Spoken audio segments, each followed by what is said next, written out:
ఇది చూసాం మనం. రేవంత్ రెడ్డి గారు ఆగస్టులో వెళ్ళినప్పుడు ఏం చెప్పారు, మొన్న అడ్మినిస్ట్రేటివ్ శాంక్షన్ ఇవ్వడం 1000 crores. ఇవాళ వెళ్ళి ఆ స్పీచ్ అక్కడ ఉస్మానియా గొప్పతనము, విద్యార్థులు, విద్యా వ్యవస్థ.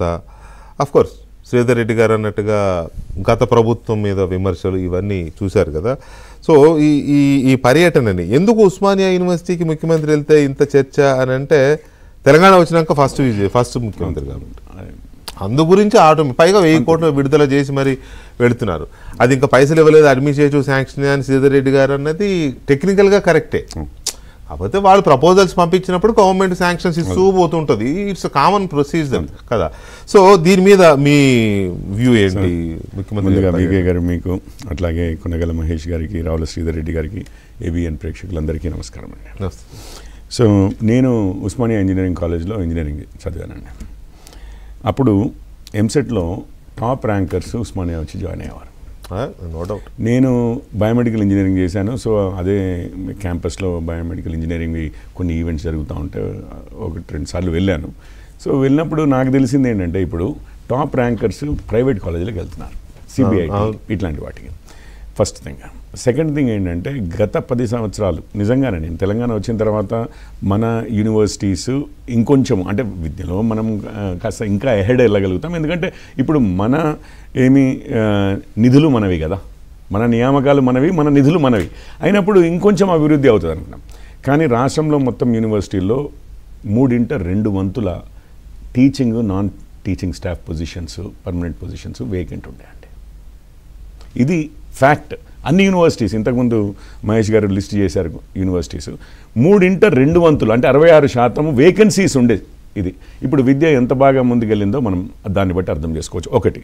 రెండోది ఏంటంటే, యావరేజ్గా మొత్తం దేశంలో 14.5 నుంచి 15% మధ్యలో బడ్జెట్లో ఎడ్యుకేషన్కి, విద్యకి, అది ప్రైమరీ ఎడ్యుకేషన్ నుంచి యూనివర్సిటీ లెవెల్ ఎడ్యుకేషన్ వరకు మొత్తం అన్ని రాష్ట్రాలు ఇస్తుండగా, మనము ఉమ్మడి ఆంధ్రప్రదేశ్లో ఉన్నప్పుడు 11.5 పైన ఉన్న 12 ఉన్న దాన్ని కేటాయింపు ఆల్మోస్ట్ 6.5%కి వచ్చిందండి లాస్ట్ ఇయర్. సో మీకు డబ్బులు బ్లాక్ చేసామనుకోండి, ఇంకేముంటుంది చెప్పండి. మీరు స్టాఫ్ని మనము హైర్ చేసుకోలేము, మీకు ఫెసిలిటీస్ క్రియేట్ చేయలేము, ఇన్ఫ్రాస్ట్రక్చర్ క్రియేట్ చేయలేము, ఇంకెటువంటి వాటి మీద కూడా బడ్జెట్ కేటాయింపులు ఇస్తే అవి ప్లాన్ దీనికే సరిపోతాయి. ఎగ్జాక్ట్లీ కమిటెడ్ ఎక్స్పెండిచర్ అంటారు చూసారా, శాలరీలు, పెన్షన్లు ఇట్లాంటి వాటికి సరిపోతాయి. అంతే సార్. సో అట్లాంటి దారుణమైన పరిస్థితుల్లో ఎడ్యుకేషన్ వెళ్ళేది. ఇంకొకటి ఏంటంటే, మనము ఈరోజు నెక్స్ట్ టాపిక్ మాట్లాడతామేమో, ఈరోజు మనం మాట్లాడుతోంది కూడా అండ్ గత కొద్ది దశాబ్దాలుగా మనం మాట్లాడుతోంది ఏంటంటే, ఐటీ ఇండస్ట్రీ గురించి మాట్లాడతాము, నాలెడ్జ్ ఎకానమీ అంటాం. నాలెడ్జ్ ఎకానమీ వైపు వెళ్తున్న అంటే దాంట్లో మనం అగ్రగాములుగా ఉండాలనుకుంటే ముందు కావాల్సింది ఏంటండి, టాలెంట్ కావాలి. ఇప్పుడు మీకు ప్రపంచంలో ఎక్కడి నుంచి అయినా కానీ రిమోట్గా కూడా పనిచేయడానికి అవకాశం వచ్చింది. ఏం కావాలి, ప్రపంచంలో ఎక్కడున్నా కానీ టాలెంట్, అక్కడికి కంపెనీలు అంతే టాలెంట్ కావాలి. ఇప్పుడు ఆ టాలెంట్ కావాలి అని అంటే, నేను అంతకుముందు ఇప్పుడు 2 యూనివర్సిటీస్ ఉన్నాయి హైదరాబాద్లో మేజర్గా గవర్నమెంట్వి, టెక్నాలజీ యూనివర్సిటీస్. నేను చెప్పే స్టెమ్ అంటారు, సైన్స్, టెక్నాలజీ, మెడిసిన్, ఇట్లాంటివి, ఇంజనీరింగ్ అండ్ మెడిసిన్. సో అది ఒకటి ఉస్మానియా, ఇంకొకటి జేఎన్టీయూ అండి. 2 కూడా పూర్తి నెగ్లెక్ట్కి గత దశాబ్దం అయితే మనం, అది ఉన్న వాస్తవం. నేను అనేది మీరు ఎన్ని పైసలు ఇచ్చినాము ఏంటి, నిర్లక్ష్యం టోటల్గా. 100th ఇప్పుడు సెంటనరీ సెలబ్రేషన్స్ అయ్యాయి. కేంద్ర ప్రభుత్వం 100 కోట్లు గ్రాంట్ చేసింది ఆ సెంటనరీ సందర్భంగానే.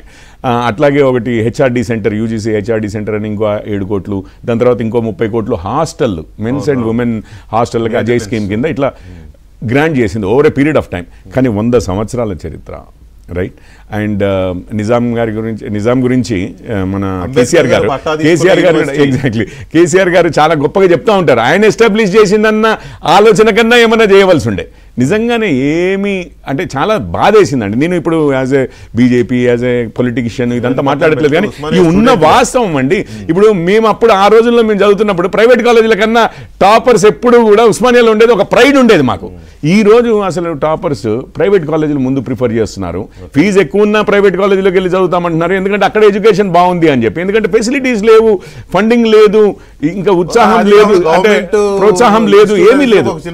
ఎగ్జాక్ట్లీ. అయితే ఇప్పుడు ఏమైందంటే ఈరోజు పరిస్థితి ఏంటంటే మనం నాలెడ్జ్ ఎకానమీ అని అంటున్నప్పుడు ఎడ్యుకేషన్ ఎంత ఇంపార్టెంట్ అనేది మనకి తెలుస్తున్నప్పుడు గవర్నమెంట్ తరఫు నుంచి మీకు సిలికాన్ వ్యాలీ అంటారండి. ఇప్పుడు ఎవరు మాట్లాడినా కానీ నిన్న సత్యనాదెల్ల గారు వచ్చారు, సరే వారంటే సియాటిల్ నుంచి శాంతాను నారాయణ, అడోబీ, ఇంకా మీకు సుందర్ పిచాయ, గూగుల్, ఎన్ని 100 కంపెనీలు మీరు చెప్పగలిగితే అందులో 90 కంపెనీలు టెక్నాలజీవి సిలికాన్ వ్యాలీలో ఉంటాయి. అక్కడ ఎందుకున్నాయి?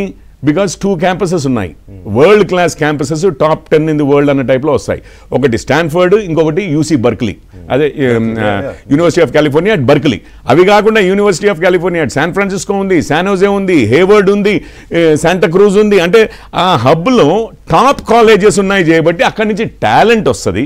ఆ టాలెంట్ చుట్టే మీకు గూగుల్ ఆఫీసు, ఫేస్బుక్ ఆఫీసు ఎట్లా ఉంటాయంటే యూనివర్సిటీ ఎంట్రన్స్ దగ్గర ఉంటుందండి. మన విద్యానగర్లో ఉంటాయన్నమాట. ఉస్మానియా ఇది చేస్తే ఆ తార్నాక విద్యానగర్ లో ఇవన్నీ కొత్త కంపెనీలు వచ్చాయి. అది ఎందుకంటే ఆ ఎడ్యుకేషన్ యూనివర్సిటీ యొక్క గొప్పతనం. ఇప్పుడు నేను అనుకోవడం అయితే అంటే ఐ డోంట్ వారు అన్నట్టుగా అడ్మినిస్ట్రేటివ్ శాంక్షనే కావచ్చు, కానీ ఆ 1000 కోట్లు నెక్స్ట్ ఫ్యూ ఇయర్స్లో ఉస్మానియా యూనివర్సిటీకి రాగలిగితే మనం ఇక్కడ ఉన్న టాలెంట్కి, ఇప్పుడు ప్రపంచం మొత్తంలో ఉన్న టాలెంట్కి రిప్రజెంటేషన్ ఇక్కడ ఉంది. ఇక్కడ నుంచి ప్రపంచం మొత్తానికి వెళ్ళారు, ప్రపంచం మొత్తం నుంచి ఇక్కడికి వాపసు వచ్చిన వాళ్ళు కూడా ఉన్నారు. So we deserve a world class university అండి. ఒకటైతే తెలంగాణకి ఒక వరల్డ్ క్లాస్ యూనివర్సిటీ అయితే కావాలి. ఎదుర్కొంటున్న రకరకాల సమస్యలకు కానీ, లేకపోతే ఇందాక మీరు చెప్పిన బ్యాక్లాగ్స్ వీటికి కానీ అవి చాలా అత్యవసరం కూడా, తొందరగా వాటిని ఫిల్అప్ చేయాల్సిన అవసరం. రైట్, మనతో ప్రొఫెసర్ కాసిం గారు, ఉస్మానియా యూనివర్సిటీ